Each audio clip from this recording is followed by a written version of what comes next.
see, the thing is, Brian, that God is a hateful God.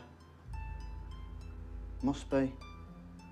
Because if God is good, then why is there evil in the world? Why is there pain and hate and greed and war? Doesn't make sense. But if God is a nasty bastard, then you can say, why is there good in the world? Why is there love and hope and joy?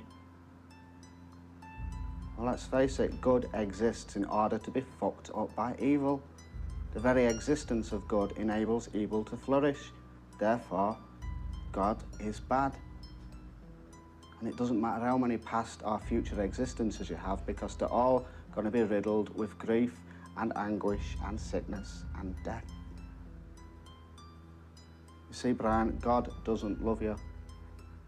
God despises you. So there's no hope. And mankind is just a component of the device by which the devil creates itself. You with me? You see, what I'm saying basically is you can't make an omelette without cracking a few eggs, and humanity is just a cracked egg. And the omelette stinks.